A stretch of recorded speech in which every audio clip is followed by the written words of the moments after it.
किया। Shrimati Rajathi ji not present. माननीय Shri Baburam Nishad ji 8 minute.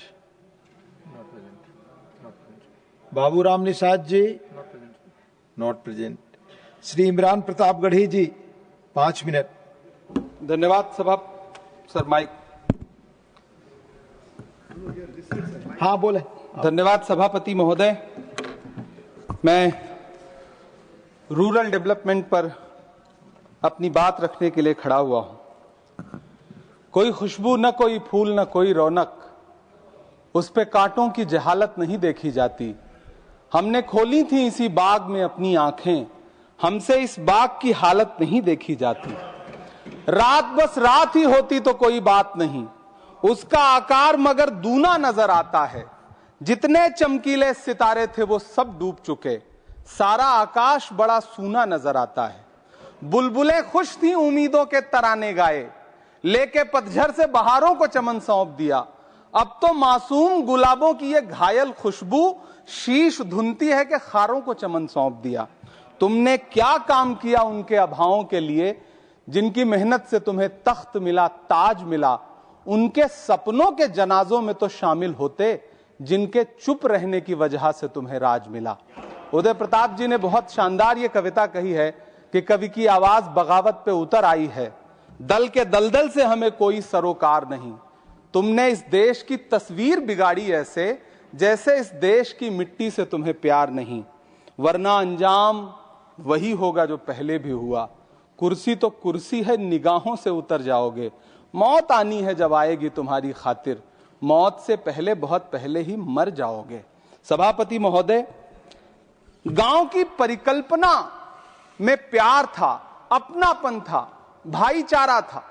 कभी महात्मा गांधी ने जब गांव का सपना बुना तो मुझे लगता है उसमें वो मोहब्बत थी कि गांव में अगर किसी बिटिया की शादी होती थी तो पूरा गांव अपने संसाधन लेकर के, कोई चारपाई लेकर के, कोई गुड़ लेकर के, कोई प्रेम लेकर के खड़ा हुआ करता था। लेकिन पिछले 2014 के बाद से गांव में जो नफरत बो करके विकास किया गया है वो अद्भुत और अकल्पनीय है। हालत यह है, हम जिस गांव में पैदा हुए उन गांव में कोई सीताराम चाचा, कोई भगवती चाचा हम लोगों की उंगली पकड़ करके चौराहों पर हमें मिल जाता था, आशीर्वाद भी देता था और डांटता भी था।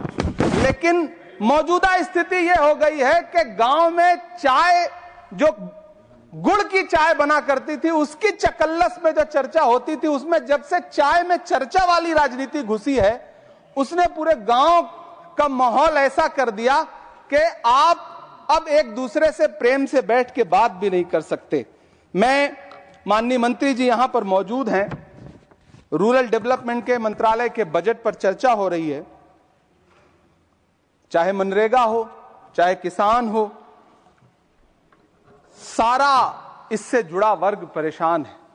मजदूरों की स्थिति ऐसी है कि आप मनरेगा को प्रोत्साहित करने के बजाय मनरेगा को समाप्त करने की कोशिशों में लगे हुए। सच बात यह है कि राज्यों पर भार डाल करके आप मनरेगा खत्म कर देना चाहते हैं और उसके लिए आपने नाम लिया है कि आप उसका नाम बदल करके बीग्राम जी करके उसके पीछे आप इसको छुपा लेंगे। गांव में सड़कों की स्थिति खस्ता हाल है, चाहे उत्तर प्रदेश हो, चाहे मध्य प्रदेश हो, चाहे गुजरात हो, चाहे राजस्थान हो। गांव में सड़कों की स्थिति ऐसी है कि किसी गर्भवती महिला को अगर अस्पताल ले जाना हो तो सड़कें ऐसी हैं कि उन पे चलने वाले वाहन शायद अस्पताल तक महिलाएं पहुंच भी नहीं पाती हैं, उनका प्रसव रास्ते में ही हो जाता है। महोदय, गांव में हालत यह है कि किसान आपके सामने सरकार के सामने लगातार अपनी मांगे लेकर के खड़ा रहा, लेकिन इस सरकार ने दिल्ली के रास्ते की तरफ कूच करने वाले किसानों की राह में फूल नहीं बिछाए बल्कि कीलें बिछाई। 750 से ज्यादा किसान शहीद हुए।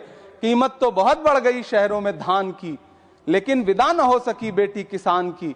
मौका मिला तो लोगों ने कुर्सी के वास्ते तस्वीर ही बिगाड़ दी हिंदुस्तान की। सभापति महोदय, इस सरकार में बातें तो बड़ी बड़ी रही, बजट कि बात करके ये कहा गया कि गांव का विकास करेंगे, लेकिन प्रधानमंत्री की जो आवास योजना है, प्रधानमंत्री आवास योजना के तहत गांव में आवास बनते हैं और इनकी राज्य सरकारें उन आवासों पर बुलडोजर चलाती हैं। ऐसे कई मामले अलग अलग राज्यों में देश के सामने हैं। आप कहेंगे तो मैं पटल पर रख दूंगा, अभी हाँ पटल पर रख दूंगा, ऑथेंटिकेट कर दूंगा। महोदय, जब पीएम आवास योजना के तहत बनने वाले घरों पर बुलडोजर चलेंगे तो आप गांव के कौन से विकास की परिकल्पना कर रहे हैं? गांव को तो आपने भगवान भरोसे छोड़ दिया है। गांव में रहने वाला किसान अपनी मेहनत से अगर अन्न उपजा रहा है तो आप उसकी एमएसपी भी नहीं दे पा रहे हैं, आप उसको सहायता नहीं दे पा रहे हैं, बल्कि धन्ना सेठों की सरकार बना के रख दिया है आपने। महोदय, मैं जानता हूं मेरा समय समाप्त होने वाला है, लेकिन एक मिनट मुझे कंक्लूड करने दें, मुझे कंक्लूड करने। सर, हमारी आंखों में तो ऐसे गांव के सपने थे कि जहां रहने वाले ग्रामीण अंचल के लोग शहरों की तरफ पलायन ना करें, ऐसा सपना हम देखा करते थे। लेकिन गांव में डेवलपमेंट के नाम पे इस सरकार ने मूलभूत सुविधाओं से भी गांव को वंचित रखा हुआ है, जिसकी वजह से गांव पलायन करके शहर की तरफ भाग रहे हैं और गांव के गांव खाली होते जा रहे हैं।